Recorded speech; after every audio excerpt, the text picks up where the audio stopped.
तो संकल्प वाकई पूरा नहीं हो रहा है। संकल्प था निषादों के हित की सुरक्षा, संकल्प था जो है मछुआ आरक्षण, संकल्प था कसरवाल कांड आंदोलनकारियों का मुकदमा वापसी।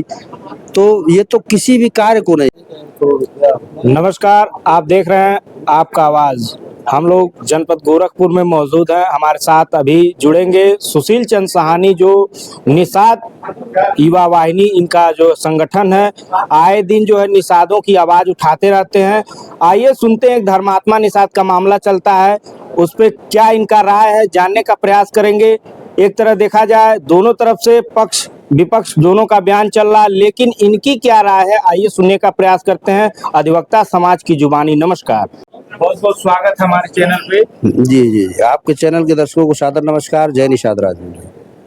एक मामला चल रहा है धर्मात्मा निषाद का, जी, जो काफी संगीन आरोप लग रहा है, क्या बोलेंगे उस मुद्दे पे? देखिए, धर्मात्मा निषाद, सबसे पहले आपके धर्मात्मा निषाद जी को आपके चैनल के माध्यम से निषाद युवा वाहिनी विनम्र श्रद्धांजलि अर्पित करती है।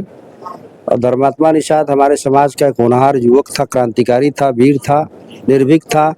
और इस तरह की घटना जो हो गई वो समझ से परे है।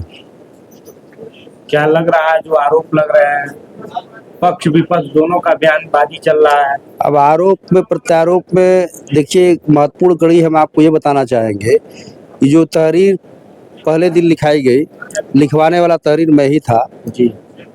जो धर्मात्मा जी की पत्नी और माँ ने कहा उसी अनुसार वो तहरीर लिखी गई।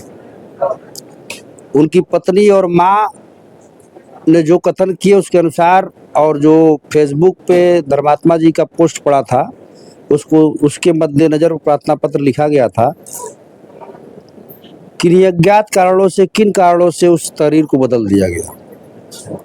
अगले दिन एक जयप्रकाश निषाद नामक व्यक्ति के विरुद्ध केवल मुकदमा दर्ज हुआ, और जो प्रथम तहरीर लिखी गई थी उस पर कोई मुकदमा दर्ज नहीं हुआ। कोई भी मामला हो, किसी भी व्यक्ति पे कोई प्रश्न खड़ा हो तो उसकी जांच तो होनी ही चाहिए।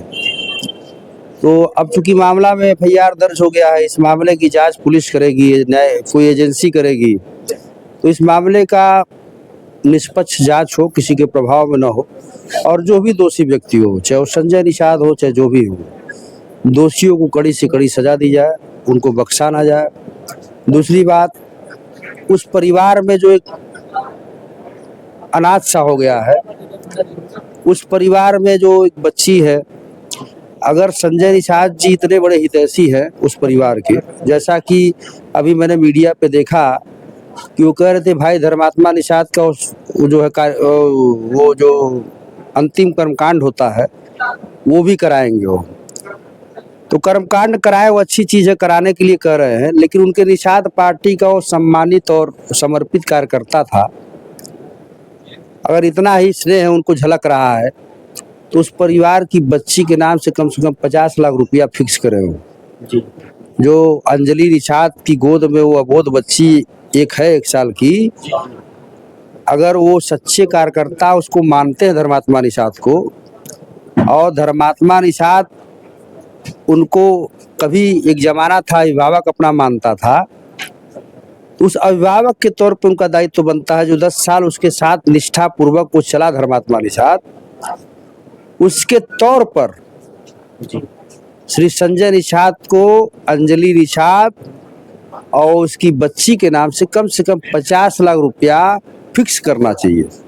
धर्मात्मा निषाद ट्वीट करते हैं कि आए दिन उनके बच्चों से, संजय निषाद के बच्चों से आए दिन मारपीट होता था, उनका शोषण होता था। धर्मात्मा निषाद अपने फेसबुक के माध्यम से बताते हैं, अपनी दुख और पीड़ा को रखते हैं।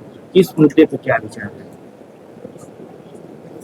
अभी आप दोबारा पूछ सकते हैं सवाल, हम ध्यान में नहीं आया मेरे। धर्मात्मा निषाद अपने फेसबुक के माध्यम से ट्वीट करते हैं कि निषाद पार्टी में जो कहा गया था, जो संकल्प लिया गया था, वो निषाद पार्टी नहीं कर पा रही है, और जो कि उनके बच्चे द्वारा हमारा शोषण होता था।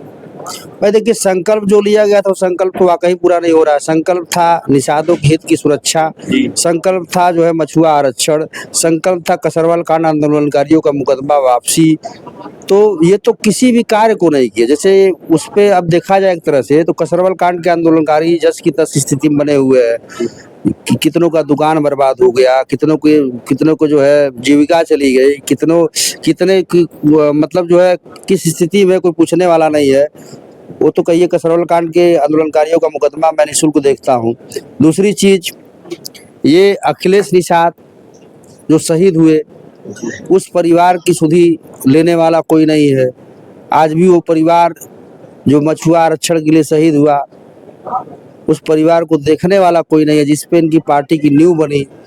तो कहने का मतलब ये कि जैसे आरोप प्रत्यारोप अपने जगह पे जो लगा रहे हैं लोग, लेकिन जो घटना धर्मात्मा मेरे भाई के साथ घटित हुई है, घटना तो घटित हुई है, इसमें कोई शक नहीं है। इस घटना की निष्पक्ष जांच हो और मुलजिम जो भी हो कितना ही प्रभावशाली हो, चाहे संजय निषाद हो चाहे जो भी हो, कानून के हाथ बहुत लंबे होते हैं। मुलजिम जो भी होगा वो जेल जाएगा। आप अधिवक्ता समाज से आते हैं, आप भी निषाद समाज से आते हैं। आए दिन जो है गोरखपुर निषादों का गढ़ माना जाता है, लेकिन आए दिन देखा जाए गोरखपुर में ही निषादों पर जुल्म अत्याचार और निषाद ही पीड़ित हैं। निषाद चाहे तो सत्ता बदल जाए, निषाद चाहे सरकार गिर जाए, उसके बावजूद भी निषाद ही पीड़ित है। गोरखपुर नहीं, संपूर्ण देश में निषादों की संख्या बहुत अच्छी है जी। संपूर्ण देश में निषादों की संख्या इतनी है कि सरकार बदल सकते हैं, सरकार बना सकते हैं, लेकिन हमारे समाज में शिक्षा का अभाव है, शिक्षा से कोसों दूर है। इसी वजह से हमारे भोले भाले समाज को कोई भी बहुरूपिया नेता भरमा देता है। समझ रहे हैं मेरी बात?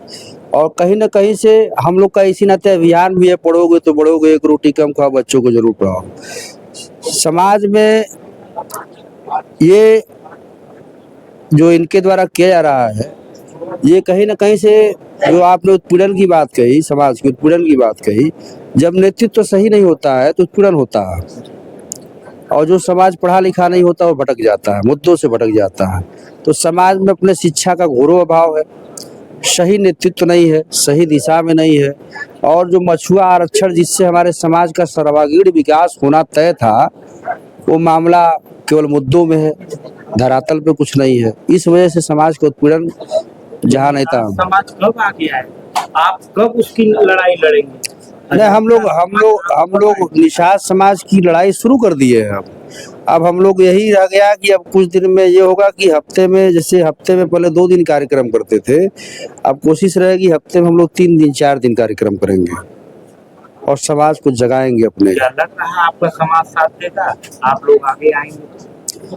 क्यों नहीं देगा? समाज तो हमारा सबका साथ दिया है, समाज हमारा सबका साथ दिया है, तो समाज इन मुद्दों क्यों साथ नहीं देगा? पढ़ोगे तो बढ़ोगे, एक रोटी कम खाओ, बच्चों को जरूर पढ़ाओ, और जो समाज पढ़ता है वही समाज बढ़ता है। पढ़ो, शिक्षित रहो, संगठित रहो, संघर्ष करो। बहुत धन्यवाद हमारे साथ जुड़े रहने के लिए।